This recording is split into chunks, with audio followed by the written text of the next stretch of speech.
Welcome to the Balls Talk Sports NFL podcast. I'm Elson Gratz, that's Victor Ratliff, and today we are previewing Super Wildcard Weekend. Victor, we've got to appreciate this one because it's the most football we're going to have for about 8 months. It just hit me that, regular season is done. It flew by this year. That is crazy. Now, I don't think it flew by for me because the last few weeks have kind of dragged. That 18th game was really Yeah. not necessary this year, but overall, it does feel like Eagles Cowboys was like a couple of weeks ago. Like it is crazy we're already here, but I'm not mad about it because this weekend is gold. The slate of wild card games. I don't think I've ever been more excited for a wild card slate. I don't think I've ever had a tougher time picking a wild card slate. Nevertheless, picking a champion or any playoff games. But that's what we're going to try to do today. We're going to try to pick our playoff brackets, tell you who we think, who we know. Nah, I can't even pretend that we know who's going to win the Super Bowl. Nobody knows this year. It is, by all counts, a crapshoot. You're right that the last couple weeks of the season were kind of ugly. Why I was able to sort of ignore that is it's Christmas vacation, and I'm not gonna lie, I've kind of been out of it as far as regular season games. It's like I check the box scores afterward, and it's like, okay, these are two good teams. They played it close. Let's go in and watch the tape on that one. So Yeah. I've been a little more choosy with consuming NFL content over Christmas vacation. We got a week left. How's Christmas treating you? Well, we're doing good. A lot of exciting things happening, and ready to get into it. It's always weird though. This kind of like it's January 9th when we're recording this. 2 weeks after Christmas, we still got a week and a half till we go back. It's kind of like is time really passing right now? If I didn't have a Doesn't computer feel like right it. if I didn't have a computer right in front of me and the date right in front of me, I'm not really sure if I could tell you what year we were in, honestly. Like, is 2026 tomorrow? Is it February? I'm not sure, but um I'm excited to be here and talk some playoff football. That's all I really know right now. It's nostalgic to lose track of what day it is again. Like it's summer, that feels Yeah. good. Are we ready to get kinky? Let's get kinky, baby. The wild card week, the super wild card weekend. Let's do it. All right, so we only got 6 games to preview. I'm thinking we just go in order for this one. I agree. Yeah. I hope I got this order right because sometimes I'm looking from like 3 different websites and I wind up Yeah. screwing it up. That means that we've got the 12-5 Rams taking on the Panthers in Carolina, division champions, right? That's our first game. That's Yep. Saturday late afternoon, I believe. Yeah, the NRG Stadium Invitational is no longer. It's always Houston playing Saturday at 3:30, but alas, this year we won't have that. But the Panthers, I think, are a nice spiritual successor. Yeah, they Like, absolutely feel like it. And they oh are man, getting no respect from Vegas in no. this one. The Rams are 10.5 point favorites Wow. on the road. Do you want to start this one up or should I talk about it? Yeah, I can start this one off. Uh this is a weird game because the Rams are favored by 10.5. They look like the better team on paper. Like you look at it, yeah, obviously the Rams are going to win this football game. It's really easy. There's not really anything the Panthers do better than them. The only thing that has given me pause about this game is that we saw it like a few weeks ago and the Panthers won. So it's possible for the Panthers to win this game. But when you actually look at that game and watch it, I watched it and I watched it when it happened and I watched it to preview this game. Carolina needed a lot of things to go their way to get that win, and a couple of Stafford picks. Stafford doesn't really throw many picks, and he threw two in that game, and two that probably don't happen again. Just one mistake from Stafford and one really great read by Derek Brown to get his hand up and tip the ball in the air. Um, and then he also fumbled on the last drive. I just don't think that's going to happen again. I don't think the Panthers are going to get the turnover luck as better. I don't think they're going to avoid a Bryce Young turnover again. Maybe they do. I just have a hard time believing the Panthers can capture that lightning in a bottle energy again. I'd almost be more worried if the Panthers lost to the Rams because then everything went right. All the things that the Panthers tried to do offensively generally worked. That means Chris Shula has a full game of tape on Dave Canales' offense and how he wants to beat them. and they're going to be able to adapt and they're going to be able to overcome. So I'm going to take the Rams to win and cover in what seems to be the only true easy game to pick in this one. I'm going to take it Rams 38, Panthers 21. I'm not saying the Panthers don't have a chance to win. I just think it's very slim. So I did the same thing as you. I went back and I watched week 13, Carolina 31, Los Angeles 28, and I was pretty surprised how one-sided it felt and not in favor of the team that won that game. And I think the statistic that makes it really clear, the Rams had a 66.6% rushing success rate. They were getting Ooh. whatever they wanted on the ground. Carolina 37.5, and a lot of those were Rico Dowdle, Chuba Hubbard 5 yard gains, Yep. whereas the Rams, it was like Blake Corum going for 20 every other carry. It felt like the Corum had a Rams fantastic dominated game. up front, and then it was a couple really uncharacteristic high variance mistakes. You mentioned one of them was batted. That interception was batted in the low red zone as well. Yep. Rams were marching down the field, and that's just points wiped off the board. Stafford also threw the pick six, which was big because the Panthers didn't actually do a great job moving the ball in that one. So being able to get a defensive score was huge. I thought that was holding as well. I'm Yeah. surprised there wasn't more controversy about that. There were a couple grabs on that play. I'm not saying it was a bad play by the defender. It's just that's No. something you don't get away with a lot of the time. And then the strip sack. That was legitimate to end the game. However, they were also, I think, in the high red at that. So it just shows you they drove the length of the field. They were getting whatever they wanted to get on Carolina's defense. I think Ejiro Evero has done a commendable job turning this into a okay unit with just some really sound zone coverage, creating some splash plays on the back end and using stunts to manufacture any semblance of pressure. But the Panthers are still dead last in pressure rate, Yep. both with four-man rush and straight up over the course of the season. That's not going to get it done in this one. The Panthers are going to have a chance in a lot of games because they keep games very short because they run the ball a lot, and that invites upsets. But I don't see that being the script here. I've got Rams 35-17. Yeah. And it makes it even tougher because the Rams also are second best in pressure rate allowed. So if it's hydrogen bomb versus coughing baby, like there's just not much that the Panthers are going to be able to do to get pressure, and that's the same way it happened last time. Panthers got 4 pressures total in that game against LA. Oh my God. I know, and LA turned the ball over 3 times, and they still scored 28 points. They had 1 punt in that game. It was shocking that they lost that game when it happened.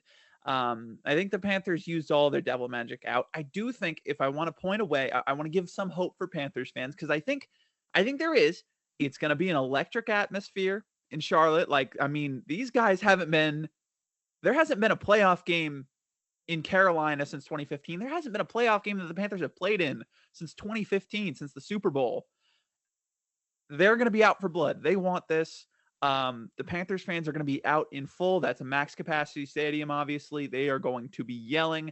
That's going to make it tough for the Rams to do what they want to do.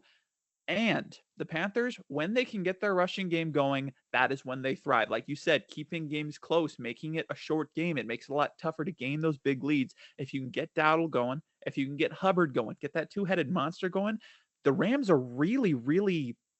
We've talked a lot about the Rams defensive line, how they've got their stars. Verse, Turner, even Braden Fisk is a nice pass rusher. You got Byron Young on the other side. Poona Ford's a great run defender and pass rusher. You got these stars. Other than that, they don't really have much. This is a very top-heavy defensive line. You look at the depth, you look at the rotation. It's not like they're bad. It's just they're not really impressive. And I think if the Panthers run the ball a lot, they have those two backs that they can both rely on, keep that backfield fresh. They can wear down the Rams by the end of that game and really control it through the ground. But that will only work if they can get a lot of great running from the backs and a lot of great push from the line. So the X factor for me for this game is going to be the Panthers offensive line. Can they get that vertical momentum? Can they get that vertical push and really bully the Rams in the trenches? Well, and they might be getting a boost going into this one because he's currently listed as questionable, but questionable coming off of a full practice. Robert Hunt is looking like he's going to be back in the lineup. And Nice. that could be a pretty big ad That's for them. On massive. the other side, Kevin Dotson ruled out for the Rams. I mean, did he make our Pro Bowl roster? I think he did, He right? did. I He had did. him in mind. That is a Yeah. big loss for the Rams. I still think they're going to be able to run the ball to a tune of a very high success rate. I mean, Corum and Kyron Williams, I don't think they're like 1 and 2. I think they're like 3 and 5 in overall rushing success rate. And that's out of like 75 qualified running backs because so many guys get carries in today's NFL. The Rams have an extremely efficient running game. Losing Kevin Dotson's going to hurt it a little bit, but still got a lot of confidence, hence the 35-17 pick. Yeah. And one more thing I forgot to mention as well. Emmanuel Forbes, he's had a couple of good plays. The other plays, he's looked mostly like chopped liver. And in that game that they played, 2 of their long touchdowns both came against Emmanuel Forbes. Coker and McMillan ripped big ones. And it was in man coverage, and Forbes just couldn't guard him. So Canales, if they try to attack Forbes again, Shula better have a plan, is all I'll say. Third down defense is what it's got to be because the last time they met in week 13, Carolina went 9 for 13 once they got to third down. They had 2 times where they failed on third down and then they got it on fourth. And both of those were touchdowns, actually. One was Coker and one was T-Mac, the play that you mentioned against Emmanuel Forbes. So just got to get off the field on third down, which is something that I think Chris Shula should be able to do second time around in this matchup. Absolutely. I mean, listen, he's auditioning for a head coaching job right now. You best believe he's going to bring it. All right, are we ready to move on? Yeah, sound pick, clean sweep. Let's do it. Next up, we've got the matchup that I personally have been waiting for ever since what was that week 17 with the Packers' heartbreaking loss to the Chicago Bears, wound up splitting that series. We've got the Packers sitting at 9-7-1, headed to Chicago to take on the 11-6 Bears. Green Bay favored on the road. And look, I think that maybe Vegas is working in some regression to the mean there because everybody knows that the Bears have been the luckiest team in the NFL this season. They have 23 interceptions, and I think they've got a plus 22 point differential on the back of that. I mean, we all know turnovers are fluky, and surely that's going to come back to the mean at some point. It also feels like the Bears just play really close with whoever they're matched up against, and they've won a lot of one-score games. They've won a lot of one-score games against bad teams. I mean, it feels like that slog against the Spencer Rattler Saints was just a couple weeks ago, even though that was at mid-season already. So that's why a lot of people are going to be optimistic about the Packers going into this one. Victor, unfortunately, I don't really think the Bears are that lucky. I think that they're just good because I went back and I watched all 23 of those interceptions. I was hoping for a bunch of batted balls and just horrible reads, throwing it right at the safety. No, I mean, they just got dudes that make plays. Nashawn Wright is not a good cover corner, but I'll be damned if he doesn't have outstanding ball skills. Kevin Byard has been lurking throws. They got Jalen Johnson back, who's had at least one stellar interception. That's what it kept coming back to for me. It's not like the ball is getting batted up. They're just making extremely high difficulty plays. And I don't know how much luck goes into that because you want to say there's no way that their defensive backs can make that play again. And then they do the next week. But that's only one aspect of why I think the Bears are more good than lucky. It's also because, yeah, they were maybe a little overrated at the beginning of the season when they were winning close games against bad teams. I think they've just steadily progressed since then. I think Caleb Williams is getting better and better. I panned him for how inaccurate he was at the beginning of the season. He's still not an accurate QB, but over the last half of the season, he's been maybe the 20th most accurate QB in the NFL. Versus the first half, he was like the 34th most accurate QB in the NFL. And he's added this ridiculous escapability that you've talked about to his game where you just can't bring this guy down in the pocket. He's sensing things so well. And the defense has just come into its own. And that's what happens when you bring in a new defensive coordinator like Chicago did this year. In today's very quarters heavy defensive meta, it takes a little bit for guys to start to understand their assignments and how they're meant to play. And then it starts clicking. And they've gotten guys back in the secondary as well. I'm going to pick the Bears 24-23. I think it's going to be a close game, but I don't think the Packers should be favored on the road in this one personally. I am surprised the Packers are favored. I didn't know that line. This is just a tough game to pick. No two ways about it. Um, second hardest game for me to pick of the slate, and I went back and forth. Honestly, I've picked both teams at different points throughout the week. I love how the Bears run their offense, man. They've got maybe how do I want to say this? Like maybe the most sound run game of any team in the league. Maybe it's I don't know if it's the best, but like structurally, you can put any back in there, they'll do it. You can put any decent offensive lineman in there. It's not really going to change too much. Ben Johnson is just, man, I mean, there's a reason he was the most desired head coach, coaching candidate in the cycle for 2 years in a row. He picks the Bears, and immediately their run game, I think I got it on a spreadsheet here somewhere. Yeah, they're fourth in EPA per rush in the league. Like, that's just, it's hard to achieve with DeAndre Swift and Kyle Monunga as your running backs. No hate to Kyle Monunga. But what he's done with Caleb Williams is also really impressive.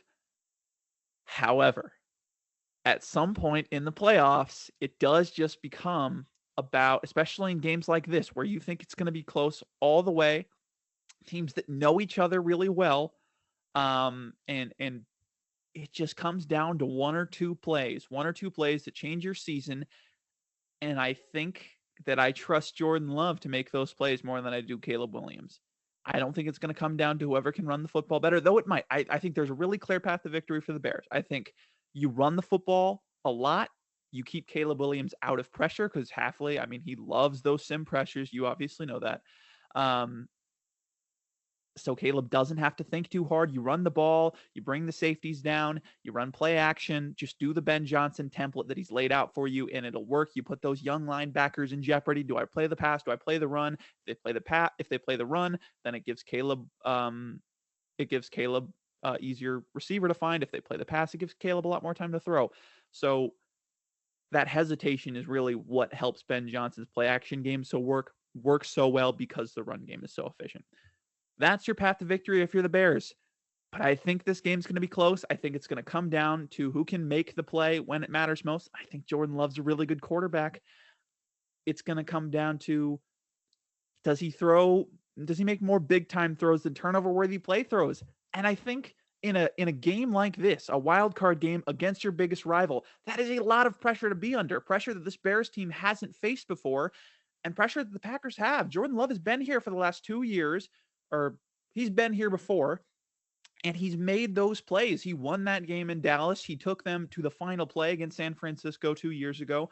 A Packers team, very, very experienced. Jeff Hafley will get this defense doing enough, especially if they make Caleb throw the ball. I think Caleb's going to be nervous. I think he'll be under pressure, even though they got cheese sellers at defensive line.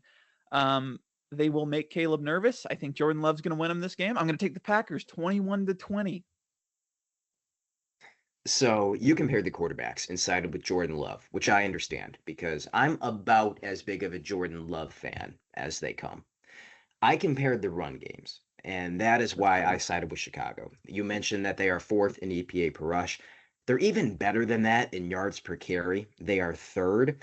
And look, if we had the week one Packers defensive line, where you've got Micah Parsons out there and you've got Devontae Wyatt out there on the interior, I would probably pick the Packers here. But what I'm really concerned about is that the Bears are going to be able to get basically anything they want on the ground because it's really the offensive line for them, but it's also the fact that DeAndre Swift has just steadily gotten better throughout his career. Like, he went from genuinely a horrible between the tackles guy, like just a third down back. You want to get him the ball in space. The peak fantasy player that everybody says is being misused. You just got to get him the ball in space. That used to be DeAndre Swift.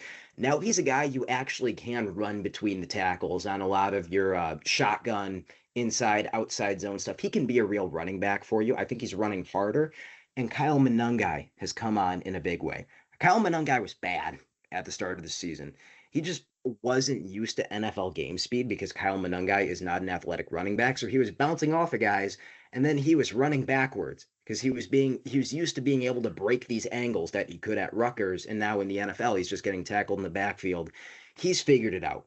Now he's just 100% pissed off like he was in college, but he's not trying to bounce stuff that he should. He's just going to run it down your throat and he's going to get you the singles and doubles. The Packers, on the other hand, also have a great running back in Josh Jacobs. He hasn't been healthy the past 4 or 5 weeks. He has been a shell of himself. And that really matters when you're Josh Jacobs because he is one of the slowest starting running backs in the NFL. If you cut away another 10% of his explosion, his ability to cut and change direction, he goes from, fifth or sixth best back in the NFL to just genuinely not being a good starter. I think he's healthy now, and I think that's going to matter. But then you get to the Packers' interior offensive line, and it doesn't really It's bad. improve from there. Losing Elton Jenkins was a big deal. We're starting Sean Ryan at center right now. Everyone we've played at center is not a real center, Victor. I don't know why that was the plan going into the season. I don't know why we needed to pay Aaron Banks $20 million a year to be a below average starter for us. I don't know why we needed to draft Jordan Morgan in the first round only to find out that he can't play tackle or guard and then bench him for Anthony Belton, who people seem to think was good for a couple weeks, but is not. He is playing better. Still not a very good He's interior just not very offensive good. lineman. Yeah. If it was midseason and the Packers had time to figure this stuff out, I would be more optimistic. I don't think Green Bay is going to have a run game. I think that we're going to be playing from behind. And because of the way Chicago is going to be able to control possession and control the clock, I'm worried it's not going to be shootout playing from behind. It's going to be very high pressure. You can't make any mistakes playing from behind. And the Bears are only going to need one or two takeaways for it to be lights out. I agree. And if they get that game script, I really think the Bears are going to win. I think they play this game 10 times, both teams win 5. I just I'm worried because the Bears are a team that they look like that against a lot of teams, but against the Packers, they just haven't looked all that good. If Jordan Love stays healthy, the Packers beat the Bears in week 16. Like It's Willis true. played Yeah. well, but Love wins them that game. They were up, I think 10-3, 10-0 when Love went down. So I think every snap that the Packers have played with Love on the field, they looked better than the Bears. I think at some point it just comes down to Hafley is a good defensive coordinator who can stop Johnson's run game a little bit better than other guys can and knows what he's doing on the back end. Um, and LaFleur is a good coach. I don't care He what is. Twitter I don't care what Twitter tells you. Matt LaFleur is a good coach, and I still don't trust that Bears defense to be able to stop anything. Like Christian Watson, the way he's been playing, like Nashawn Wright, he might get his, but Christian Watson is going to cook him for a few explosive plays down the field. They might not be able to run the ball at all. They might not need to. Like it's going to be that easy. It's going to be that good. But man, both teams are really good. Both teams will be in this game. It's going to be really close. Look for Colson Loveland to also make some big plays on the back end. Those Green Bay linebackers are going to be so overwhelmed with having to stop the run, having to worry about whether it's play action or not, and also having to cover Colson Loveland, who's been one of the best tight ends in the league over the past few weeks. They're going to have a lot on their plate. Edgerrin Cooper's going to need to step up. Quay Walker's going to need to step up. Hey, in Chicago, they're missing CJ Gardner Johnson in this one. Christian Watson over under set at 2.5 40+ yard receiving touchdowns. This Over. is going to be a Well, very entertaining game. And it's a win win for me because if we lose, I was right. And if we win, we win. So there we go. I don't have to make that decision though because the Broncos aren't playing. My destiny will be staved off another week. All right. all right, are What's we our ready to next move game? on? Yeah. We've got the 12-5 Bills headed to Duval to take on the red hot 11-6 Jacksonville Jaguars. Jags are 11-6, right? I didn't write that down wrong. It feels like they have more wins than that. I think they're 13-4 Yeah, yeah. because the Texans are Gonna 12-5. fix that on my agenda right now. The 13-4 Jacksonville Jaguars. The Bills, another road favorite, once again, only by a point. They're a little banged up. Terrell Bernard, Maxwell Hairston, already ruled out. They got quite a few guys questionable. I want to start the conversation on this game because I have just been incredibly intrigued by the Jaguars this season. It feels like it's been a tale of three thirds with them, which I just now realize is not nearly as nice of a saying as a tale of two halves. But you have the first third, Jacksonville Jaguars, where this was not a team that came in with high expectations. I want to say that their win total over under was set at like 7.5. This wasn't supposed to be a playoff Probably team. lower. It very well may have been. They start out hot. Devin Lloyd has like 5 interceptions in the first 2 weeks. Anthony Campanelli, totally unknown quantity, going out there and calling a great defense for them. And the offense, not great, but it was doing enough for them to win a lot of close games. And then in the middle third, they fall off.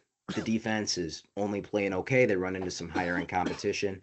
And the offense gets to a point where you just can't ignore how bad and how just out Yeah. of form they are. Nothing felt like it was going right for the Jaguars. And people were saying, okay, that was a fluke. This team is actually trash.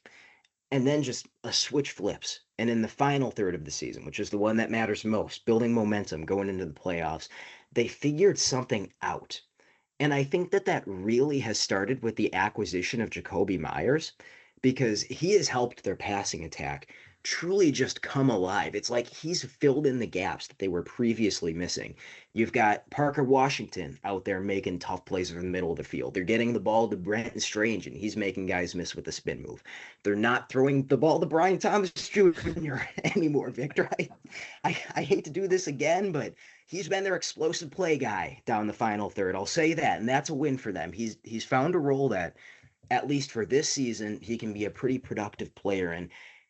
And with all those playmakers now in their better roles, in a run game that's been solid all year, and an offensive line that's been solid all year, these almost plays for Trevor Lawrence have just become really nice plays. I think us humans have this bias where if we watch something where we're like, that's not, I'll just do the football version. You watch a throw and you say, okay, that probably wasn't really Trevor Lawrence's fault that he missed that throw. The receiver should have ran a better route. They should have made a better catch. That one's on the receiver. For one play, you can do that. But then when it happens 5 times in a row, even if you say each one of those wasn't really Trevor's fault, you start to think, okay, it's Trevor's fault. Like that's just something that follows Yeah. him. And he's not the most accurate quarterback. But now with the offense just playing more cohesively, it turns out a lot of those plays were on the receivers. And I'm kind of bought in to Trevor at this point. I think Trevor's a really good quarterback. He feels comfortable, feels like he's sensing things from the pocket. He knows where his guys are in space and can use his eyes and dish the ball out to them to create explosives. I think the Jaguars are for real. And look, it's never easy to pick against Josh Allen in the first round of the playoffs because the Bills are a really threatening team, but I'm going with Jacksonville 28-27. Yeah. I mean, this is as close as it gets for me as a picker of games. I've thought about this game for the last week. It has the second it was revealed that would be the game happening, I knew, yeah, that one's gonna give me fucking nightmares on having to pick because Jacksonville, man, I think if they win this game, they got the best chance out of anybody in the AFC to go to the Super Bowl. I like if I'll be honest, I still don't know who I'm picking. I didn't have a pick coming in. I thought that maybe I would figure it out during. I still don't, so I'm going to try to talk my way there. If I pick them to win this game, I think that I'm going to pick them to go to the Super Bowl. There's not a team in the AFC that I think is built to beat them except the Bills. The Bills just match up so well. I think this is the Jags' nightmare because how do you beat the Bills? How do you beat the Bills off? How does your offense beat the Bills defense? You run it down their throat, and you do it a lot, and you do it consistently. The Jags just over the Mm, past, like early in the season, they were running the ball well. They were, but then the past 8 weeks, they have been passing so well that it seems like the run game has kind of fell by the wayside. So I'm not sure if that's just we don't have to run, or if it's we don't really have the horses. We've lost some guys in the interior offensive line. Macari's questionable for this game. Cole Van Lannon is questionable for this game. They're starting left tackle. He's been so good this year. If he doesn't play, that's going to be disastrous. I think he will play though. And also, not to mention, all three of their starting corners, Monteric Brown, Jarian Jones, and Greg Newsome, all questionable for the game. You mm. assume they'll go, but you never know with games like this. So those are some questions that you have. Um, you beat Buffalo by running it down their throat because honestly, when Buffalo has been able to sit back in their two high coverages, sit back with two high safeties, they've been pretty tough to beat downfield. We've heard a lot about how bad this defense has been. I really liked how the secondary has played over the back half of the season. Benford has had less bad plays. Tre'Davious White is looking like maybe 85% of old Tre'Davious White. Cole Bishop and Oh, geez. Cole Bishop and Jordan Poyer are playing really well in their coverage responsibilities. Taron Johnson is a great player. Like, they're playing really well when they can just sit and cover two in quarters like they like to play, quarter, quarter, half, all the stuff they like to do. You just can't beat them. They know what they're supposed to do. But when you run the ball and you force them to bring safety down, play more cover three or more disguised coverage, their guys get confused. The run defense is just awful. Like, there's no two ways about it. They cannot stop the run. That is a big issue. But it becomes a bigger issue when they can't also stop the pass. If you can run it down your throat, then you can get them with play action, and that's the game. However, the Jags just have not impressed me as a running team. So that gives me a lot of pause. If you can't bring Cole Bishop down, if you can't make him play that star role, if you let him sit up there as a traditional two high safety, they're going to have problems moving the ball. Trevor Lawrence is going to have to make throws in the tight windows, and I think one of them is just going to be inaccurate, and it's going to go the other way. I like Cohen. I love Cohen as a play caller. It's going to be a tough job for him to be able to run the ball consistently. And then on the other side, I'm really concerned about Jacksonville's ability to even survive in the trenches against Buffalo's offensive line. I think Buffalo has allowed the fourth lowest pressure rate of any offensive line, and they've been incredible. Spencer Brown's finally healthy again. I think Connor McGovern is healthy as well. So Josh Hines-Allen has been great, but other than that, it's been a lot of inconsistencies on that defensive line as far as pressure, and they've needed a lot of blitzes to open up pressure lanes and allow these guys to really find the quarterback. Well, not only is Buffalo one of the best offensive lines when it comes to picking up stunts, recognizing these things, because they've played together for so long. This is a group that has played together. They've got great chemistry on the offensive line. You've also got Josh Allen, one of the hardest quarterbacks to sack in the entire league. It's going to be really tough for Campanelli to scheme, to bring down Allen. That's how they've thrived, get pressure, and they haven't been great at getting pressure recently. And it comes down to, can you win in coverage against Buffalo? And that's an easy thing to do. But I just think that Josh Allen's going to turn it on. I think he's going to go God mode. I think they're going to run the ball really well because Jacksonville is a good run defense, but they don't have the horses to stop that Buffalo offensive line. I think they're going to run a lot. Heavy sets, bring Jackson Hawes out here, bring that 6 offensive lineman out there. They're going to control the pace of the game, run the ball, let Josh Allen do his thing, Mr. January. And I think Trevor Lawrence makes one too many mistakes, and that mistake may just end up being one. I don't know if they're going to be able to run the ball well enough. I'm going to go with Buffalo. Gosh, I feel terrible doing it because I think I think they're the best AFC team. I just think Buffalo is going to beat them. I might be wrong. I probably will be wrong. This is a gut call. My brain tells me I should pick Jacksonville, but you got to go with your gut in this situation. Okay, so I understand just saying that Josh Allen is probably going to go God mode because we have seen that from He him this might season. It is absolutely something that could happen. However, let me see if I can make my case for Jacksonville bring me back. on the other side of the ball as Yeah. far as Campanelli's defense being able to get stops. So it's pretty well documented that the Bills have nothing in terms of perimeter receiving threats. Like this passing offense the entire season, everything has just felt hard. It's felt like everything has had to come from play extension, which is why Josh Allen is sitting at a career high by a mile, 19 and a half, I think, pressure to sack ratio. He has been taking sacks this season, and there have been moments where he is passing up open receivers in the flats and over the middle of the field to try and headhunt downfield. But I don't think that that's because Josh Allen is really been any worse this year. It's just that he knows that explosive plays are at such a premium within this Bills offense that you have to force them. And the Jags have been really, really good at avoiding those explosive plays.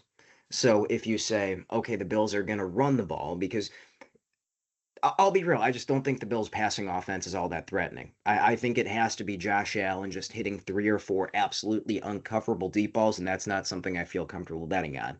If you say, okay, they'll run the ball and try and dominate time of possession, they've been able to do that at times this season. James Cook is an absolutely stellar running back, and they will come out with Jackson Hawes out there as being great as a rookie, and they will run 6 offensive linemen as much as anybody. But Jacksonville has 3 really good linebackers that they can use to take that stuff away. Not eliminate it, but I think mitigate it because those jumbo packages don't actually tend to be very efficient on average. I think they're a great tool for beating down defenses, but I think you lose some of that effect when, with a team like Jacksonville, you're relatively comfortable running base. And then, sort of the final deciding factor. Who has really been the clutch Bills receiver who it feels like has come up at big moments and had some big games this season? Maybe not so much recently, but we know it's in there for Dalton Kincaid to be that guy when the Bills have needed him. Well, the Jags have a pair of Dalton Kincaid erasers in Foye Oluokun and Devin Lloyd. I mean, I don't know if I can think of a better matchup outside of maybe the Chargers with Derwin James to eliminate that receiving tight end presence. So this one is going to come down to the finest of margins. One more thing. uh, One more thing I want to throw in there that made me side with Jacksonville. The Bills have been a bottom five defense against the scramble this year. They're down Terrell Bernard, who's a guy who's athletic enough to keep the QB contained. And then Maxwell Hairston, as I mentioned earlier. I don't know that Hairston has made a lot of great chase down plays, but I do know that he leads the league in running really fast after guys and then just barely not getting there in time, but it being great effort.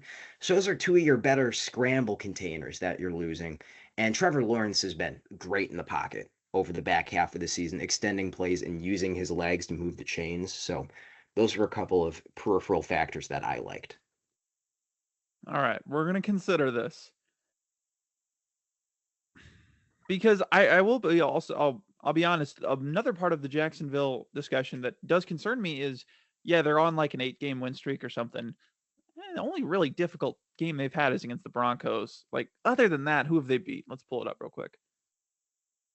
Okay, they beat the Chargers bad when the Chargers were down like everybody, like over. Yeah, that Yeah, gets an asterisk. the Cardinals, the Titans, the Colts, the Jets, the Broncos, great win. The Colts and the Titans, and they haven't always looked good doing it. It's Good tough. point. I'm gonna side with Buffalo still. Okay. I think I trust this team more in the big moments, and I also trust that this will be a close game. And in the close games, Buffalo has proven more that I think they can win those. Jacksonville's either won big or they've been like in close games. Like they had that overtime. They've had a couple of overtime wins against bad teams, but then they had that big loss to Houston. And it's been, if we get early control, you're not getting it back. But if it's a close game, it can go either way. And I think Buffalo's been better in close games. That win against the Patriots a few weeks ago did a lot for me. How well they were able to shut down Drake May, that's really impressive. Considering the fact that the Patriots, the Patriots scored 31 points, and I don't think most of them were because of Drake May. It was just because Travion Henderson kept ripping big ones through the seam of this defense, and I just don't think ETN's going to be able to rip those out. I don't think Tootin is.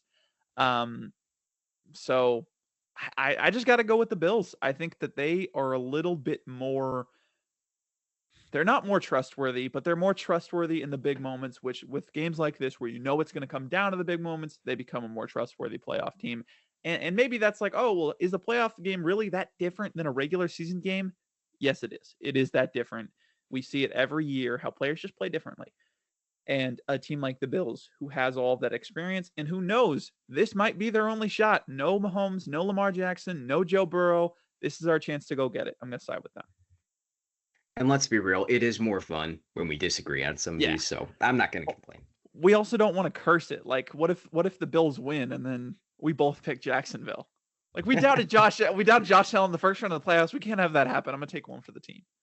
Sorry, Jags, we ended your season. That's our bad. Because I can also play it both ways, because I can say, hey, Jags fans, listen, I picked against you, but I also am going to pick you to go to the Super Bowl now that you've beat the Bills. So we can let's start a dialogue. Play both sides and you never lose. It's not Exactly. really about having takes, it's about maximizing the overall popularity of what you say. That's the key to content creation. Exactly. I'm a politician at heart. I have no beliefs. Whatever will get us the most views.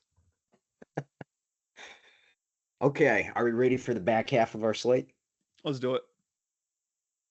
The 12-5 San Francisco 49ers headed to take on the first ever repeat champion of the NFC East, from what I've heard. Yeah, the first in like 22 years or so. Yeah, it's insane. Philadelphia Eagles 11-6, Philly 4.5 point favorites. You want to start this one up, or should I? Yeah, so let's do this real quick. I want to look at this real quick, see if it's possible. No, probably not. You're too smart. Okay. I'm going to name you 3 names. You tell me 2 of which will be real 49ers defense starters, one of which I made up. All Okay. right. All right. Here we go. Let me find it. Okay. This is going to be so embarrassing when I screw this up. Sam Okwainonu. Okay. Okay. Levante Smith. Kalia Davis. Okay, I am too smart for this. You made up You know, I Levante see. Smith. It's tough. It's tough. And then okay, yeah. All right. So it's Levante Smith is the fake guy, but if some of you watching screwed it up, you're an idiot. You're stupid. It's so easy to not screw that up. But my point is that the Niners are running out guys who were at AI tech startups like 2 weeks ago. Like, I mean, they pulled these guys off the streets of San Francisco. All right.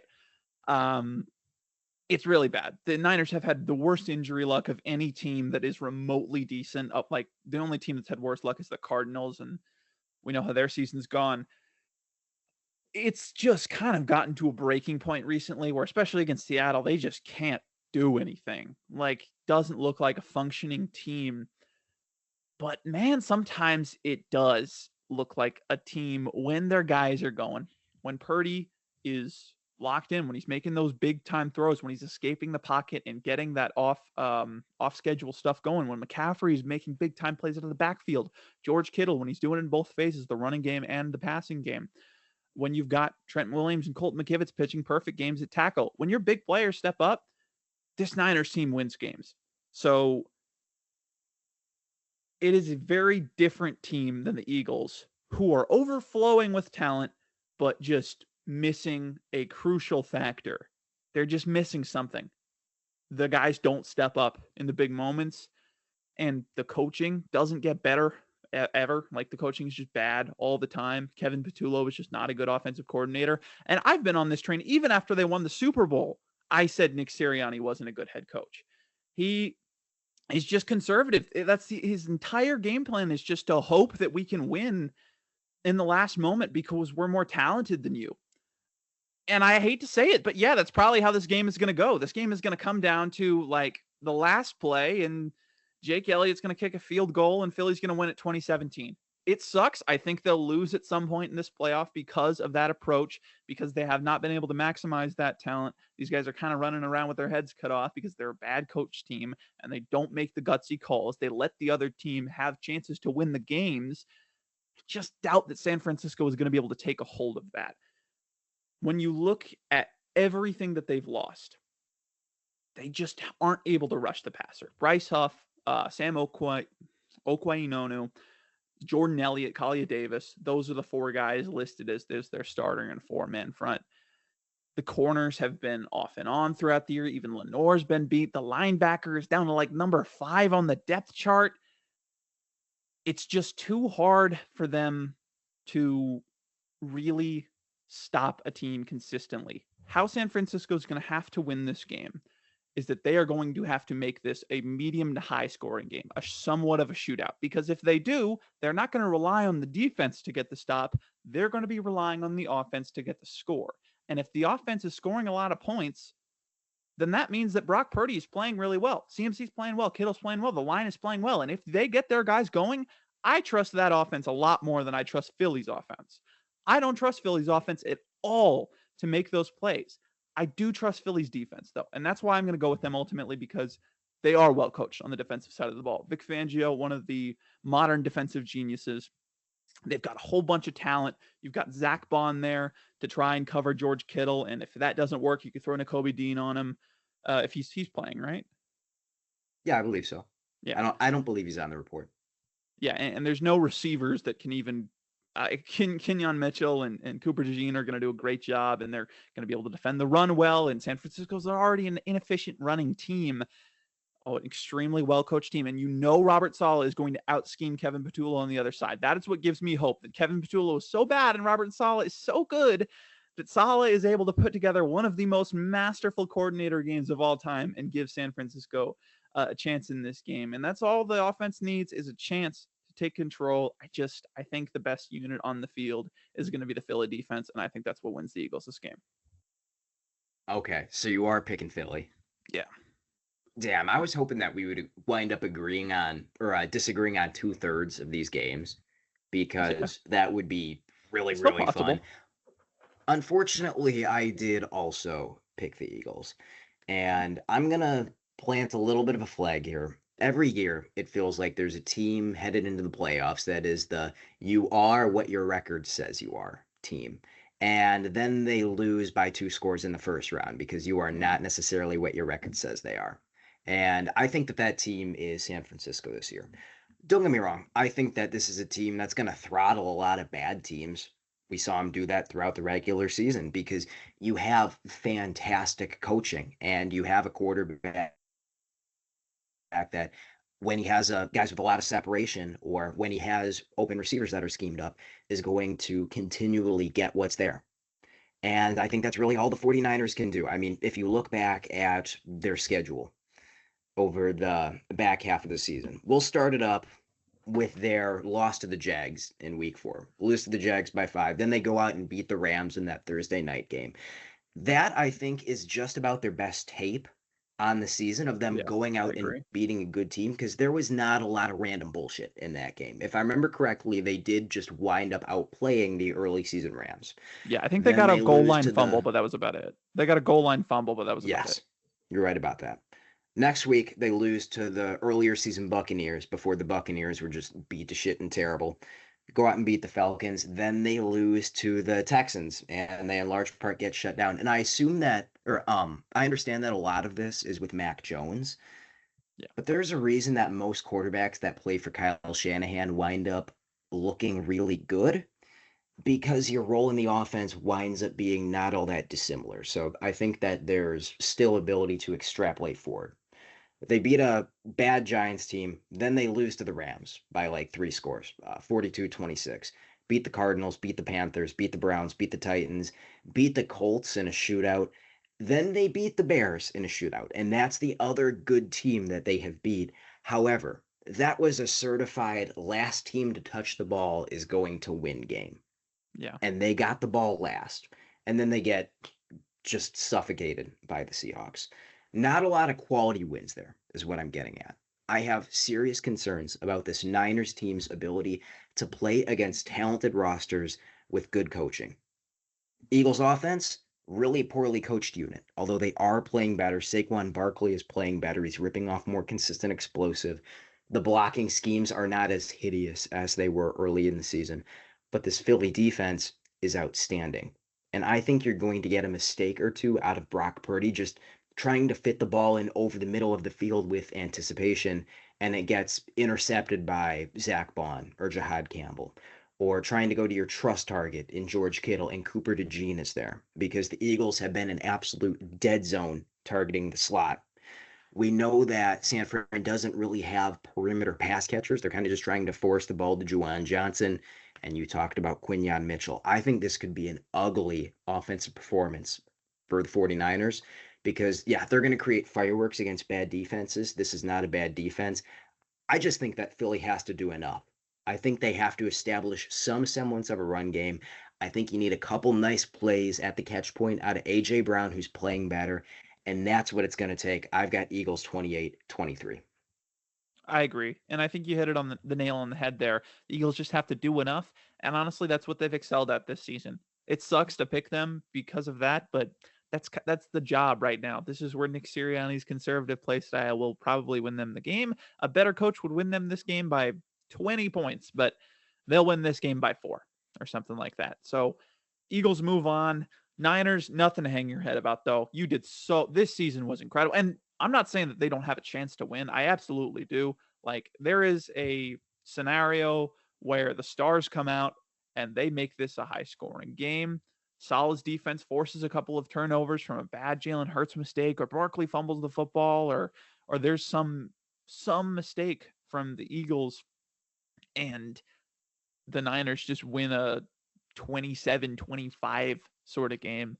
But ultimately, I just don't see it playing out that way. So if the Niners lose, Kyle Shanahan's on the hot seat, right? Because we have this Yeah, conversation every year. absolutely. He's on the hot seat. Terrible coach. Get his ass out of there. Yeah. Carried by Clint Kubiak. All right. Next up, we got the 11-6 Chargers taking on the 14-3 Patriots. When's the last time the Patriots lost a game? They didn't lose last week resting their starters, did they? No, who they play last week? I was kind of tuned out. Oh, they massacred the Jets because they still had a chance at the 1 seed. Yes. Yep. Oh gosh, Drake May played like the first half of that one. Yeah, I do remember that. when was the last time they lost? It was the Bills a few weeks ago. Yeah, it was the Bills in Yes. week 15 or something. So the Patriots have been on an absolute heater. And we've all heard the narratives about strength of schedule. And it's all about trying to figure out exactly how much that matters. I'm not going to lie, Victor. I think it does. I am worried about the Patriots and how battle tested or not battle tested they are against the Chargers team that has just been through the fire and flames.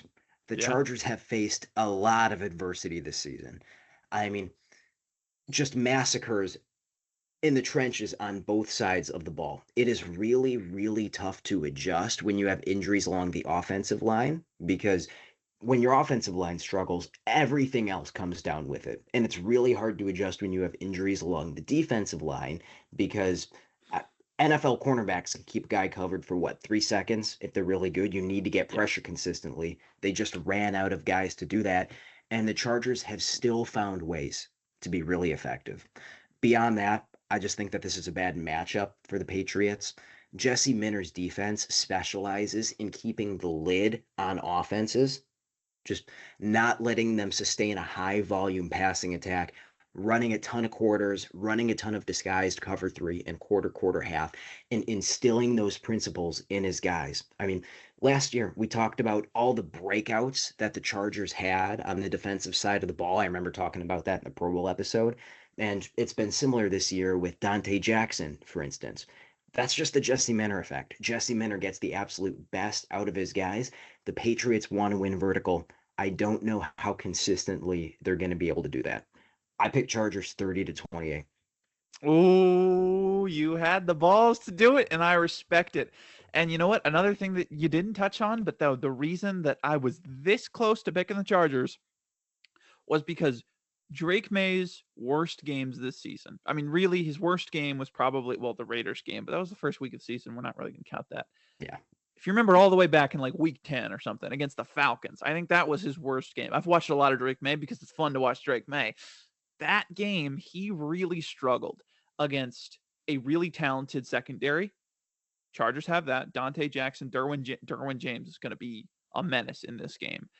And if Derwin James has a good day, the Chargers, he could propel the Chargers to a. He could be the MVP of this game in a game with Justin Herbert and Drake May. Derwin James could be the MVP. He has struggled against teams that disguise their coverage often, and they disguise it into different looks. It's not just, okay, we're going to show cover two, and then we're going to go into cover three every single time we do disguise coverage. He struggles against Falcons who go into every look possible. I mean, they'll disguise their coverage. I mean, they don't disguise their coverage at a super high rate, but they did against Drake May. And you know what? It worked. It's not like he was throwing a bunch of picks or making a bunch of mistakes, but it gave him pause. It made him stop, slow down.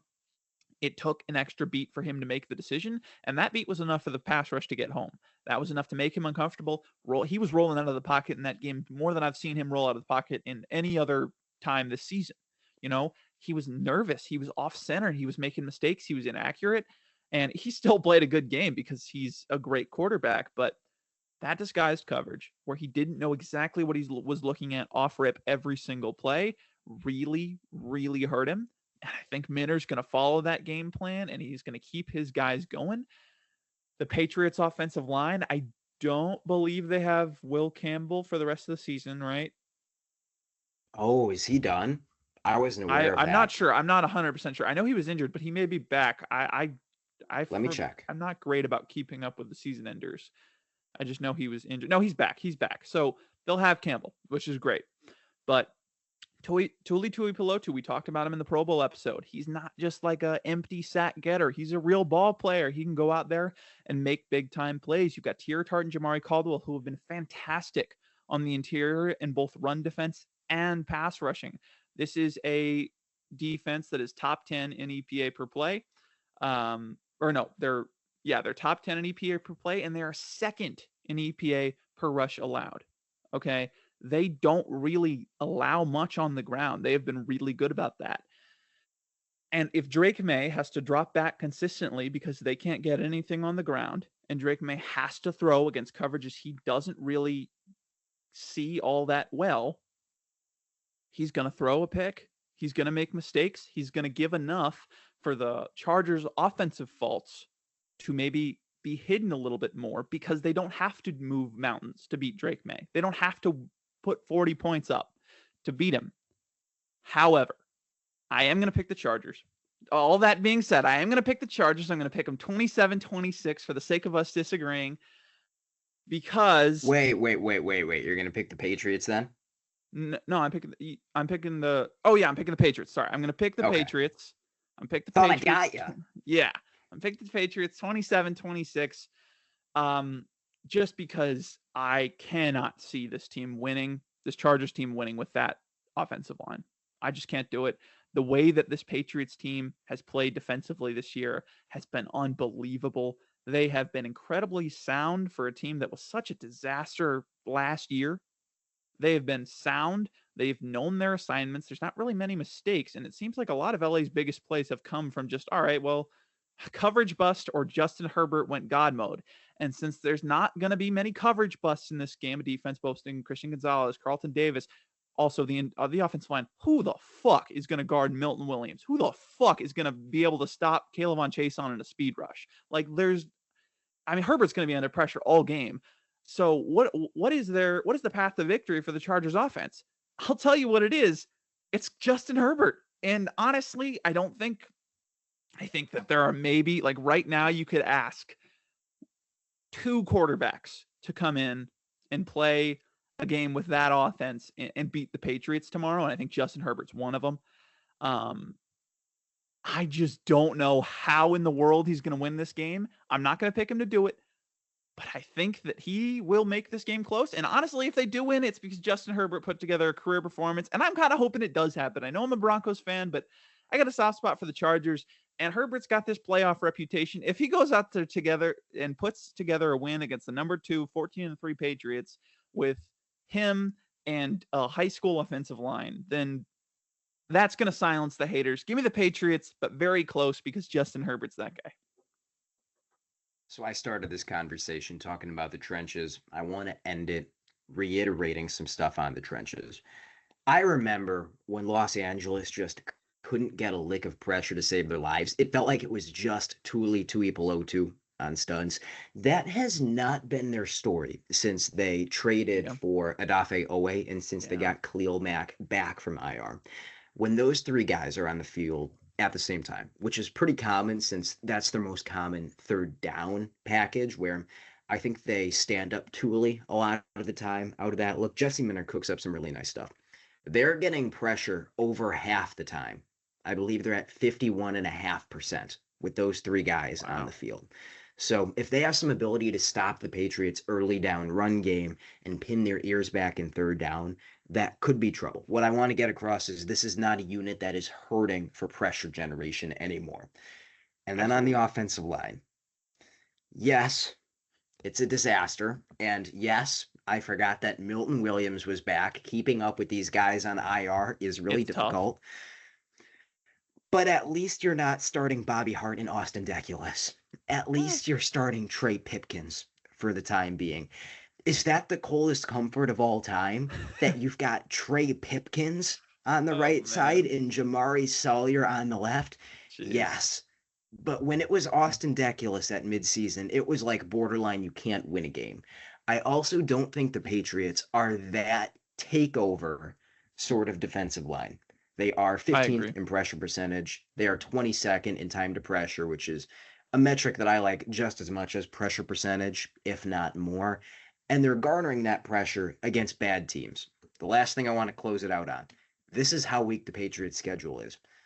Victor, they're 1-2 this season against teams that finished the year with a winning record. Oh One and man, two.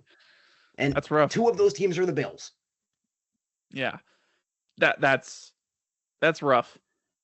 I just the thing with it is, I honestly think that I'm more confident in this pick than I am than in the Packers pick or the Buffalo pick. This is my third least confident pick, but it's much more confident just because I just don't really see a situation where the Mike Vrabel defense allows more points than Drake May and the Josh McDaniels offense puts up. In this matchup, it is not a good matchup for New England, and they're going to have to do things that they don't. But really, coaching matters a whole bunch. And yeah, this team hasn't been there before, but Mike Vrabel has, right? Like Liam Cohen and the Jags, he's never been a head coach of a playoff team before. That's another thing that crossed my mind. Another reason why I didn't pick them. Mike Vrabel led a Tennessee team that was consistently thought of as understaffed, not a talented enough to be where they are. And he led them to big playoff wins. They were the number 1 seed one year. They went to the conference championship one year with Ryan Tannehill at quarterback and a bunch of nobodies otherwise. And he's got Drake May. He's got a lot of talent on the defensive side of the ball. He's got a fantastic play caller in Josh McDaniels. Say what you will about him as a head coach. He is a fantastic offensive coordinator. I'm going to pick the Patriots. I trust him more. I trust Herbert more than May in a big game in this playoff game, honestly. I know that sounds insane because May is going to finish top 2 in MVP voting, but I do a little bit more, but I trust the rest of the team for the Patriots a little bit more. I love the Chargers defense, though, and I think that a lot of people have written the Chargers off as they're going to lose this game by a touchdown because the offense is terrible and the defense is good enough to compensate for it. Defense is good enough to compensate for it. I just don't know if it'll be quite enough. I love the Josh McDaniel shout out. Maybe the most underrated offensive mind in the NFL. We're lucky to have this matchup. This might be the one that I am most looking forward to, outside of Packers Bears, of course. But am I looking forward to that? Yeah. Kind of gut wrenching. You picked the AFC 7 seed. I picked the NFC 7 seed. If they both happen, that would be pretty fun. That would be pretty insane. That would be sick. And if the Chargers do win that game, that means they go to Denver to play them for the second time in 3 weeks. That would be a heck of a story as well. Absolutely. We're on to our last matchup. 12-5 Texans headed on to Pittsburgh to take on the division champion 10-7. Who says that Mike Tomlin's teams can only go 9-8? Pittsburgh Steelers. Houston favored by a field goal in this one. Talk about the Texans surging back. I'm on record as calling them dead around week 7 when they had a losing record and the offense just couldn't move the football to save its life. I was very wrong about that. You started up the episode with the Panthers-Rams game. You want to close it out? Let's do it. Yeah, I think we did Dead or Alive segment. We did Dead or Alive and Panic-O-Meter, and we picked the Texans as 10 on the panic and dead for Dead or Alive. And then they won 9 straight games to close out the season. So they told us to fuck off. And I'll be completely honest. I said they were dead. I thought I thought it was over. I was wrong. This is a team who, honest to God, they got a decent chance to come out of the AFC and be the Super Bowl representative of the conference. They are a heck of a team led by the best defense in the league. And other than LA, Carolina, this was the easiest game to pick because you look at it for a second and you're like, how do they run their offense? How do they move the football? Well, first of all, they rarely move the football. Second of all, when they do, it's praying to God that, it's the Pittsburgh offensive game plan basically comes down to, let's just get 4 yards on this play. And then let's do it for 16 plays until we find the end zone or we get in the field goal range and do everything possible to mitigate a negative play. Or we get a 50-yard run, 50-yard explosive from Jalen Warren, Kenneth Gainwell, or DK Metcalf. It's just not going to fly against Houston. First of all, if you try that shit, if you try the DK Metcalf deep ball, Derek Stingley is going to put his nuts on you and pick that off. Or Kalen Bullock will. Somebody's going to make you pay because DK Metcalf is not a good enough route runner. Nor a good enough contested catch winner. than Derek Stingley. I know he's a lot bigger. That's not going to matter when when you got Stingley on this other side. Aaron Rodgers, the reason why he has been decent enough for Pittsburgh this year and why he's kind of, even as the arm started to go, which he's still got a heck of an arm, but even as the skills and the talent has started to go a little bit, the mind is still there. The ability to read coverage and diagnose at the level that young quarterbacks just don't really have right now because they're young. That has really been what's elevated him from the pack. But that doesn't really matter as much against the Texans because the Texans aren't really trying to disguise their coverages. I think they are the lowest in both disguise coverage rate and blitz rate in the entire league. They don't care. Like, they're legitimately saying, our guys are better than your guys. If you disagree, let's fucking prove it. And they're going to have to prove it on Monday night. And that's just a fact. Houston's defense is better than Pittsburgh's offense. Pittsburgh's not going to be able to move the ball. How are they going to score points? I honestly think the Texans might just have to go out there, get a touchdown and a field goal, and call it a day. Like, that's legit all they have to do. Rodgers is, they're not going to be able to create explosives. They're not going to be able to consistently run the football. I was surprised to learn the Texans are only 18th in pressure rate this year, but still, Will Anderson and Danielle Hunter are going to get theirs against those Pittsburgh tackles. It's just really hard to imagine a pathway to victory for Pittsburgh. That's why I'm picking the Steelers. Mike Tomlin, no, they are going to have their signature wild card loss. Houston will go to the divisional round. Again, I'm going to pick Houston 19-13. I'll touch on the offensive side briefly. I don't think they're going to do much. I don't think they're going to have to do much. Pittsburgh has a solid defense, but they will be able to find Nico Collins. Higgins and Noah will be able to move the ball decently well. They'll be able to run the ball somewhat effectively, and that will be enough. Yeah, we see this one exactly the same. I just don't think the Steelers can move the ball. The Steelers really have been the epitome of a Mike Tomlin team this season. They're 2-5 against teams with winning records. Jeez. And the way they want to move the ball on you is just not conducive to beating good defenses. And heck, even if they get something like the high end of their range of outcomes and maybe Jalen Warren breaks a big one, or you get a busted coverage, even though those are exceedingly rare, something to that effect. They're just going to have such a low down-to-down success rate that it's tough to see a path to victory. Another thing I wanted to touch on, Texans offense, Nico Collins has been a huge part of their, I don't want to call it a resurgence, but they're playing good enough to win a bunch of games in a row. Joey Porter Jr.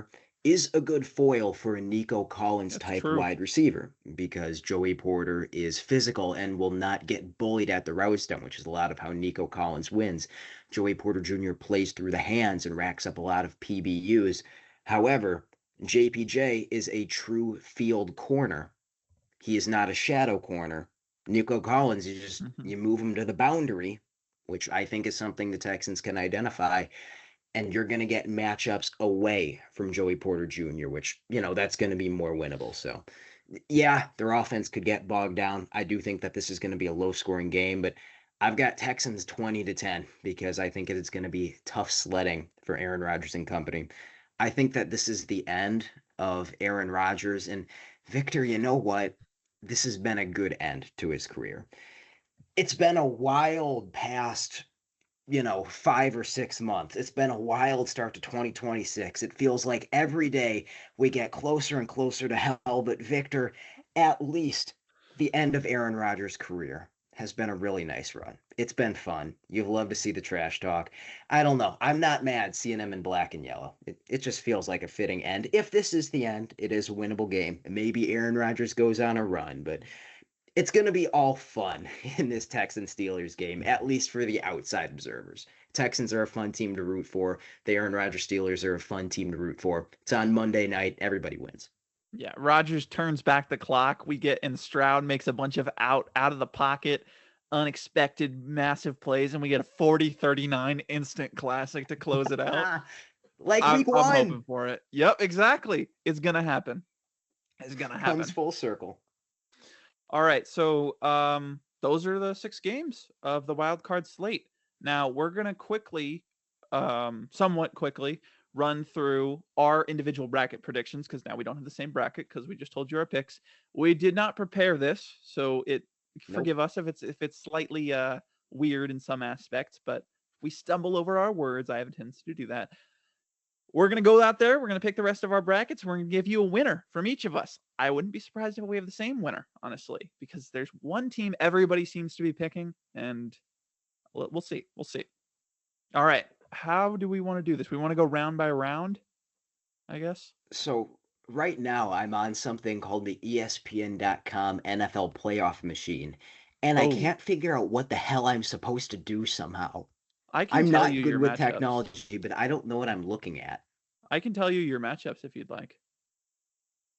Well, for keeping it like, all together in my mind, I'd like to be able to see it as we get Oh deeper yeah. on. Well, you can write it down. Here, let me Oh, let but me I don't pull have a up the pen and playoff paper. machine. Oh no. Wait, okay. Yeah, how the fuck are you supposed to pick this? Looks like it was made in 2005. Looks like Walter Football. Where are the Here, just pop-up ads? go to playoff predictors. Where's playoff predictors? It's a website. Oh, okay. There you can just pick your Playoff playoff. Yeah. predictors. Oh, I'm Googling wrong. Oh Okay. boy. Okay. This is all staying in, by the way. All right. I see a little football icon in the top left corner. Do I click that? Yes, you click that and then you'll go to NFL 2025 season Oh, playoff bracket. We get there? I think so. I think we're here. Amazing. Amazing. All right. Okay. So yeah, Now how do pick we your want to first do round. this? So I guess All let's right. just go. Let's do I'll like you can do your divisional round, then I'll do my divisional round. You do your conference championship. I'll do my conference. Then we do both do the Super Bowl. Sounds good. All right. And we'll run through this quickly because this is more hypothetical. So we won't spend 10 minutes. We'll only spend 9 minutes on each game. All right. Do you want to go first or do you want me to go first? You should go first because I'm still busy physically making Okay. the picks that I spent the last hour and a half talking about. All right. All right. So in the NFC, we got Packers, Seahawks, and as much as I do love the Packers and Jordan Love and Matt LaFleur and Jeff Hafley and all of them, I do think this is where their run comes to an end. Seattle just kind of looks really fucking good. That defense is incredible. And when it comes to rushing the passer, when it comes to defending the run, when it comes to overall coverage ability. Like they just don't really have a weakness. They've got a bunch of dogs kind of just playing that Mike McDonald system where everybody plays every position and they've got the horses to actually do that now. That defense is incredible. The only thing you'd worry about is Sam Darnold kind of reverting to that old way of thinking where it's like I just don't know what I'm looking at, and I'm not as worried about that against Green Bay. I just don't really think that they have the presence off of the edge. Don't think they have the presence in the interior to really make him upset. And if Hafley does bring those big blitzes, you're going to be hard pressed to find a corner on Green Bay's roster that can consistently cover JSN and man coverage. So kind of just seems like a really nice, clean win for the Seahawks, and that's where the Packers run ends. Um, and then we got Rams Eagles.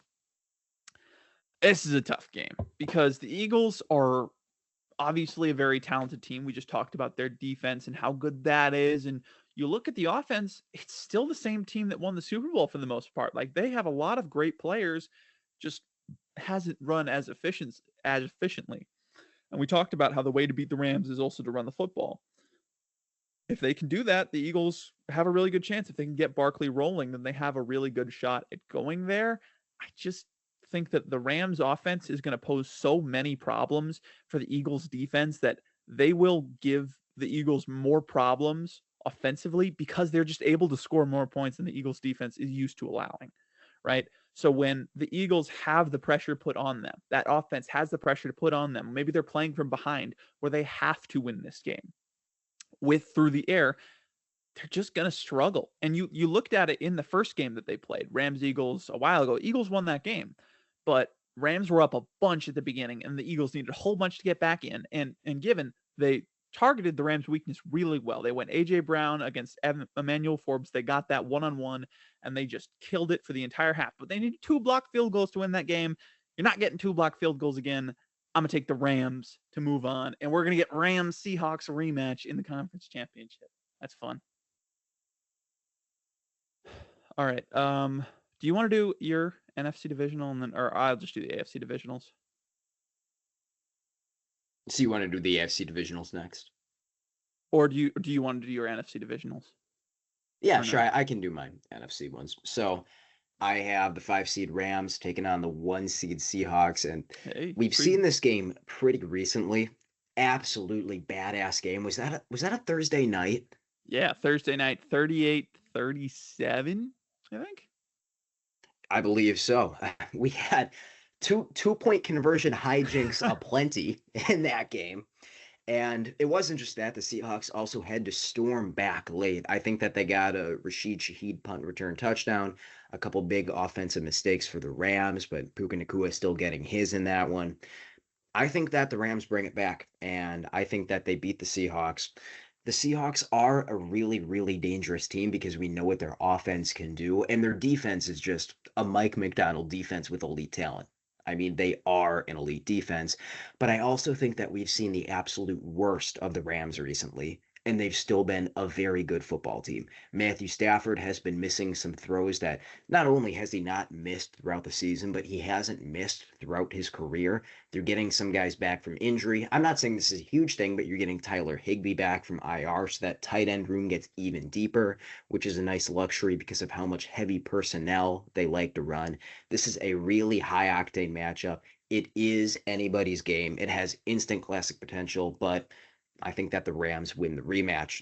And then I have Eagles Bears, and this is another game that we have seen this season. And that was kind of a statement for the Bears because they had gotten their act a little bit more together around the mid to late part of the season, and they've gone out and convincingly beat some bad teams. And then they have to face an Eagles squad that is one of the better teams in the NFL. And they wind up winning that game. And not by, I don't remember the final score of that one. It wasn't truly a decisive 24 to win. 16 or 15 because they had the 2-point conversion controversy. Yes, so you win by 2 scores, and even if it wasn't truly decisive, it wasn't like a blowout victory. I They thought it kind kept of was. really good control of that one. Now, the Eagles were in it, but you never felt like the Eagles were the favorites at I any thought I point in thought the that Bears were game. decisive. I thought that game was mostly over by the third quarter. Well, then in that case, I feel even more confident in my Bears pick. So that is the team that I sent on. The Eagles could get hot. They are playing better. They do have immense roster talent and a really well coached defense. But you know who else gets better every week? Unfortunately, it's the Chicago Bears. Yep. And similar to why I picked against them, that conservative play style will come back to bite you when you're playing teams that are very good. Not only are very good and they have the talent to beat you, but also they have the coach, they have the play callers, and they have the head coach that will make that decision. They will take the risks, and those risks will more than often play off.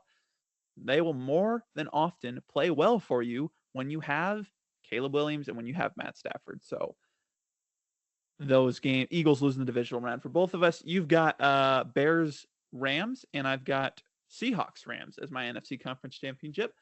So moving over to the AFC divisional, I've got the Bills playing the Broncos and the Texans playing the Patriots. Bills Broncos. Broncos are my team. We saw this matchup last year in the playoffs. Bills won very decisively. This is a worse Bills team. This is a much better Broncos team. But again, I do think the Bills match up very well against the Broncos. Last year we saw it. It's the same edge tackle matchups that we saw last year: Spencer Brown and Deion Dawkins versus Nick Bonito and John Cooper. And I don't think Nick Bonito and John Cooper are better enough to the point where they're going to make a big difference. Bonito has always struggled against those big guys who are also athletic enough to meet him at the edge. Deion Dawkins and Brown both fit those molds. I think Bonito's kind of not going to get his as much. Cooper's going to struggle a little bit. Um, Zach Allen will still get his in the pass rushing game, but that secondary for Denver started off very well, but they have really teetered off over the last third of the season, especially with the loss of Brandon Jones. They don't really have a reliable linebacker with Dre Greenlaw coming in and out of the lineup. Sertan, the injury is still clearly affecting him, and Riley Moss is good for 150 penalty yards a game. The the defense, if they can pull it together, if the defense can look like they did in the beginning part of that season, which I think is a real chance, Vance Joseph, fantastic head coach, then the Broncos can beat anybody, no matter how well the offense is playing. But the pressure is now on Bo Nix to perform, and he has performed in the last 6 weeks. He really has. But when it comes down to beating the Bills and beating disguised coverages and making the right decision against quarters, I don't think they have the receivers to do it. They have a severe lack of talent in the receiving room. And I don't think Bo Nix is quite good enough yet. I do think he's good. My opinion on him has improved so much since the middle of the season. I was extremely worried. I mean, you remember me talking about him. I was like, yeah, I don't know if this is the guy. I'm I'm sure that Bo Nix is the franchise guy for the Broncos. The way he's played, he's shown me enough to give me confidence. I don't think he gets it done. I think the Bills win this game. They're able to run the ball against the Broncos defense that is good against the run, but not great. The Broncos just aren't quite good enough yet, and I think the cracks start to show. And then for Texans Patriots, also a tough game to pick, but the Patriots, the reason I talked about feeling not great against May against the Chargers defense are why I feel like May is actually going to be rather decent against the Texans defense. They've got that defense that is, oh, we're not going to disguise coverage. We're just going to beat you straight up. Drake May can beat you straight up. Like, you're telling my arm, you tell me I have to fit into that tight window, you're daring me to make that throw? I will make that throw. I'm one of 3 guys who can make that throw. Texans aren't used to going up against guys who can make that throw. I think Drake May makes that throw more often than not. And again, I think that Mike Vrabel defense is just going to be able to out scheme and outplay and just consistently beat the Texans offense. I don't think the Texans are consistent enough. I don't think they're good enough to really keep up with that Patriots defense. Again, Nico Collins is going to struggle with a physical and fast corner like Christian Gonzalez, one of the best, if not the best corner in the league this year. Give me the Patriots to beat the Texans. So we got Patriots Bills in the AFC and Rams Seahawks in the NFC. 2 divisional matchups in the conference championship weekend. We are winding up with starkly different brackets here, and I love that because my matchups are Texans Jaguars, and instead of doing in-depth analysis, I'll just get a little narrative in this one. These are 2 really high-powered, well, I don't know if I'd call the Jags a high-powered defense per se, but you have the Texans defense, which just will beat you straight up and will force mistakes because of their playmakers and their pass rush. And you have a Jags defense that is really well coached under Anthony Campanelli and runs a really advanced, solid quarter system and has been able to get turnovers this year. So it's going to be a little bit of a sloppier game, but ultimately, I think that this is the kind of defense that can force the mistakes out of the Jacksonville offense. They can get enough pressure against an only above average Jaguars offensive line. And it does come down to a Trevor Lawrence strip sack and a Trevor Lawrence overthrow to Kalen Bullock. Sets up a couple short fields, and the Texans win this one something like 20-17 to head to the conference championship round. And then Chargers Broncos. I would love to see this matchup in the playoffs. Just one more time, a 1 seed versus a 7 seed. I talked about the Chargers and how much respect I have for them and how I think that this team could do more damage in the playoffs than people are expecting.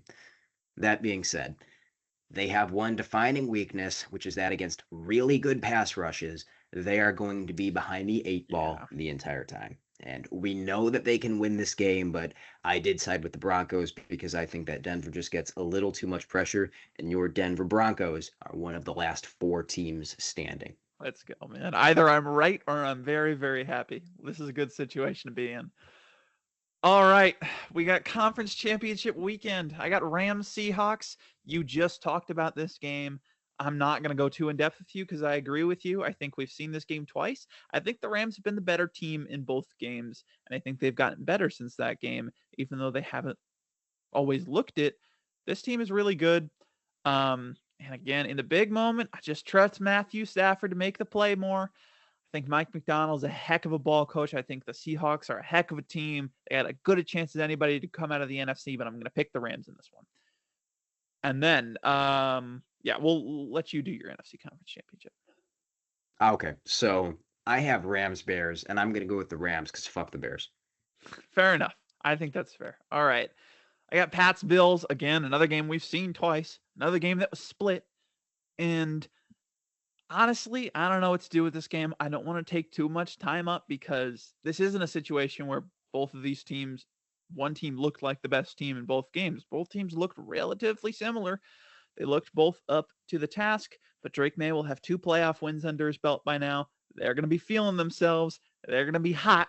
Give me the Patriots to go to the Super Bowl to play the Rams, announce themselves as a real team. Okay. And then I have Texans Broncos. And in the AFC, the story has been defensive matchups so far. This is another one. I have more faith in Bo Nix and the Denver Broncos offense to do enough against the Houston Texans. CJ Stroud makes a couple too many mistakes. They can't get the run game going. The Broncos are able to just slog this one out 16-13, and Denver's in the Super Bowl to take on the LA Rams.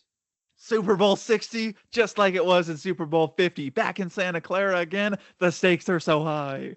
Let's fucking go, baby. Oh man, I'm so glad I picked against the Broncos and you picked them. This is just perfect. All right. Okay, Rams Patriots and Rams Broncos. Rams versus the top 2 teams in the AFC. And man, this is such a tough game to pick if you're me, if you're anybody. But I think I'm going to go with the team that I've thought is the best team all year. I think they've got the most talent. They've got the best unit overall. Kevin Dotson will be back by then. The Rams, great offensive line. They are not going to be out schemed by Mike Vrabel. They are not going to be out talented by that defense. Their offensive line is going to hold up. Stafford's going to have time. His receivers are going to do great things. You have 2 elite receivers, so one of them doesn't have to be on Christian Gonzalez all the time. And Drake May, he's going to do all he can. It'll be a super fun game. The storylines will be fantastic. I think it's high scoring. I think 35-32, the Rams are your 2026 Super Bowl champions. That's my pick. Give me the Rams. I'm going to be basic. Okay, so I thought we might get to have an interesting dialogue here because do you know who the Super Bowl betting favorites actually are? I don't think it's the Rams Seahawks, I'd guess. Yes, it is the Seattle Seahawks. And so when you talked about there kind of being one favorite, thought you might be referring to a different team. I also Among picked the ball Rams knowers, among ball to win knowers, the I feel Super like the Bowl. favorite is the Rams. All right, and listen, I I can I accept that. agree. The I Rams are kind mean, of built in a lab to beat the Broncos. yes, and honestly, they're built in a lab to beat most teams because they can play you slow and win trench battles. They can play you fast and beat you through the air. They have all the high value positions. They have an elite offensive head coach in Sean McVay. They have an elite defensive coordinator. They have an elite quarterback. They have a borderline elite edge rusher. And they have Puka Nakua, who this season has somehow been something beyond elite as a pass catcher. They have embraced a modern, I can't really call it the modern offensive philosophy because we've seen aspects of this with Kyle Shanahan and the play action cross wide zone oriented offense. But this new development we've seen where you come out really, really heavy on early downs and then really beat teams to death with RPO slants and ISO plays on the perimeter. We've seen that with Devontae Adams. And what's different about the Rams is they're not just doing the early down beat you up stuff that we've seen with teams like the Seahawks and Bills this season. They're doing it incredibly efficiently because they are an outstanding offensive line and they have a quarterback who is a shockingly good ball handler in Matthew Stafford, even if we don't traditionally think of that being his game. There are so many different ways they can beat you on both sides of the ball. I love the Denver Broncos, but I just don't think they are quite as complete. I'll make it a close game though. I'll go Rams 26-23. Yeah, and the Rams, I would call it a modern offense because a lot of the times when they're going big, it doesn't look like they're going big because they're in 11 or 12 personnel, but it's become a core tenet of this offense that your receivers have to be able to block. You know, Puka is one of the best. He's basically a tight end. I mean, you got a couple of receivers who are just basically tight ends. They can go heavy in an instant. They've not pioneered the insert offense, but they definitely use it just as much as anybody else does, if not more. And they've been using it longer than most guys have. Sean McVay is going to be able to go head to head with any coach. He's not going to be outsmarted. He's not going to be out prepared against. And Again, Chris Shula is the same way, just a masterful duo of coordinators, a masterful offense, skill positions in the trenches. They've built this team the right way. And even in their weakness, the secondary, they have a bunch of guys who can come in and play ball and have great games when you need them to. Rams just seem like the best team in the league this year. But what's great about this playoff is you can easily see the Rams just dropping a game. Maybe they go to Seattle and they just drop a divisional game. Like, this is the most open the league has felt in a long time. And I do think the Rams will win the Super Bowl, but how they get there will be fascinating. Who wins each game will be fascinating because it seems like everybody has a different conference championship pick. There's nobody who has the same teams. I think we have 3 different teams as each other. The only team we had shared Yep. was the Rams, right? So the league is wide open. Nobody knows who's going to win the AFC. People think either the Rams or the Seahawks win the NFC, but Eagles can do it if they get hot. The Bears can do it if they get hot. If Caleb Williams starts playing really well down the stretch, that team can beat anybody, right? The Niners can't do it. I was going to say no, the Niners can't do it, and the Packers probably can't do it. But I mean, who knows? Jordan Love and Jeff Hafley just starts taking stuff out of the back of the playbook and throwing it at you. Any team can do it. I think that there are probably like 7 or 8 teams that could realistically win the Super Bowl this year. The playoffs are going to be so fun to watch, and I am so excited. When the field is as wide open as it is this year, you got to start looking for winners among the field. And I think that the Rams are a winning Yeah. organization. I think this was in the Panthers game. It's just a standard run play to the outside. I think it's Blake Corum. And I think that they have Jordan Whittington on, I want to say it was a glide motion into a crack block. And he just fucking decapitates somebody, puts him on the ground, and then he wheels his hips around and he starts sprinting upfield. And he's working as hard as he can to get ahead of Corum and wall off the safety. And he does, but the safety's able to get enough leverage that he can sort of herd Corum out of bounds after about 3 or 4 extra yards. Whittington ends up on the ground and he is pounding his fist on the ground because he wasn't able to get there in time to seal the angle and turn it into a touchdown. That is winning football right there. And that is the LA Rams culture. Yeah, and if they do win this, I'll be incredibly happy for them. They already have one, and Stafford already has one. But again, this is just like you said, from top to the bottom. The role players do everything right.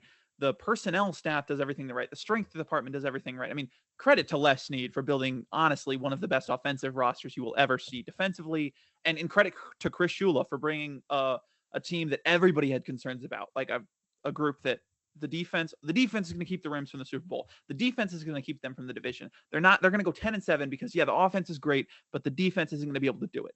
Chris Shula has made like these guys, Quentin Lake, Cam Curl, Cam Kinchins, guys that people didn't think of as like near Pro Bowl players. They are in that conversation this year. They didn't get it for the most part, but they're in that conversation. Psycho defensive line, Nate Landman, undrafted free agents. He bounced around from places, ends up in LA, is a Pro Bowler.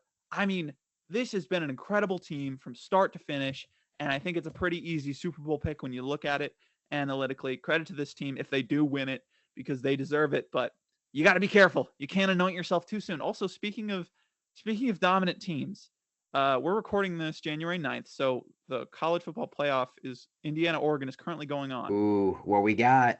It's the middle of the third quarter. How much do you think how big of what do you think the score is? Guess the score. Okay, so last I knew, It was I want to 7-7. say that it 7-7. Dante Moore just And come down and gotten a big play. Indiana had the pick Mendoza six. had That was the not last touched time I the ball checked yet. in. Yeah. Oh God, I can't see it being an Oregon blowout. I'm gonna say it is Indiana 30-10.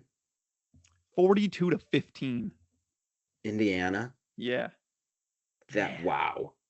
That is really special. that's crazy. I mean, Yeah, game's over. that We is don't have to unique. say it. That is incredible. We're going to talk about a lot of Indiana players in the draft cycle. Well, those are our picks. Thanks for sticking around, checking it out. Hopefully you don't agree with us, because if you agreed with us on every pick, that would be weird. This is one where you want to go out on your own and make your own picks. So this weekend's going to be really fun to watch football. Hope y'all have a lot of fun doing it, because we are going to be having the time of our lives watching us get every single pick wrong. And we will be back next week to get even more picks wrong, right? We should be able to close this out with a podcast a week as we get closer to the off season. We're hitting our stride. This is our on season because it's NFL playoffs and then straight into draft content. Yep. Victor, doing the draft grind, it feels so good. I just love watching prospect tape. I think it's my favorite part. If I seemed a little off in this episode, it's because I watched Drew Aller right before, and that kind of takes something out of you. But I'm really enjoying it. Can't wait to develop even stronger takes. I already maybe know QB2 is going to be, and that's assuming that Mendoza is my QB1. We got some unpopular quarterback takes already. Super stoked for that episode. Oh man, we got some big times, because we didn't get to every position over summer scouting. We didn't get to every position last year. If we put them in enough grind, maybe we will this year. Maybe. We'll see. It's going to be a heck of a few months here at Balls Talk Sports. You should subscribe if you want to keep up with it. We're only going up.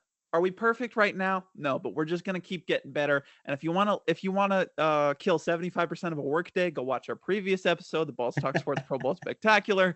It's a work of art in our magnum opus. But thank you all for sticking around, watching the video. Leave us a like if you enjoyed the content. If you didn't, then don't. We appreciate you either way.